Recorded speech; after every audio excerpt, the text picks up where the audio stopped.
Everyone, ఇది మా wedding day celebrations అండి. చాలా మినిమల్, లో బడ్జెట్, ఇన్ఫ్యాక్ట్ నో బడ్జెట్తో చేశాను. ఇంట్లో ఉన్న వస్తువులతో మాత్రమే చేశాను. మా ఆయనకి సర్ప్రైజ్ లాంటి సర్ప్రైజ్ ఇచ్చాను. ఆయన మేలో పెళ్లి చేసుకోవడం ఏంటండి, మేలో పెళ్లి చేసుకున్న వాళ్ళ వెడ్డింగ్ యానివర్సరీలు అన్నీ కూడా అయితే సగం చెమటతోనే, ఇంకో సగం చిరాకుతోనే అయిపోతాయి. నన్ను ఎవరైనా అడిగితే మేలో అస్సలు పెళ్లి చేసుకోవద్దు, వెడ్డింగ్ డేని అస్సలు ఎంజాయ్ చేయలేరు. మా ఆయన నేను సర్ప్రైజ్ అవ్వినా అవ్వకపోయినా సర్ప్రైజ్ అవ్వని చెప్పాను. చూడండి ఎలా సర్ప్రైజ్ అయినట్టు నటిస్తున్నాడు, యాక్టింగ్ కూడా రాదు. ఆ షర్ట్ని సాగరే కొనుక్కున్నాడు. నేను నీట్గా ప్యాక్ చేసి అదే షర్ట్ని ఇచ్చేసాను. లోపల ఇంకో గిఫ్ట్, ఒరిజినల్ గిఫ్ట్ వద్దులేండి, గిఫ్ట్ చూడమని చెప్పాను. సిల్వర్ ఇచ్చాను. గోల్డ్ కొనుక్కున్న స్టేజ్లో లేనులేండి ఇప్పుడు నేను.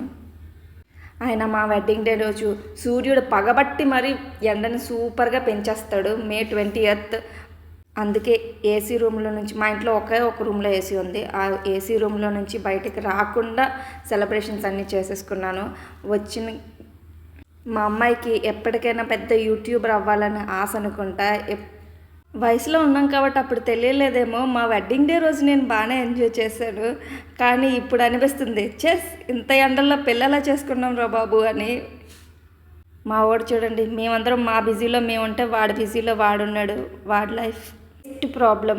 పాలు ఆడికి ఎండ కూడా కాదండి, మా అమ్మ ఎప్పుడు నాకు టైంకి పాలు ఇవ్వదా అన్న టెన్షన్తోనే ఉంటాడు అంతే. మార్నింగే నేను లేచి 5 o'clockకే లేచి మా ఆయనతో చికెన్ బిర్యానీ వండించుకొని తినేస్తాను. చాలా బాగా చేస్తాడు చికెన్ బిర్యానీ, అది ఒకరోజు రెసిపీ పెడతాను.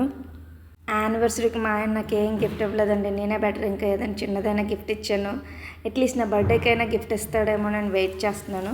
ఖచ్చితంగా ఇన్ఫార్మ్ చేస్తాను, గిఫ్ట్ ఇచ్చినా ఇవ్వకపోయినా. Hope you all enjoyed my video. Please like, share and subscribe to our channel Ved Vibes.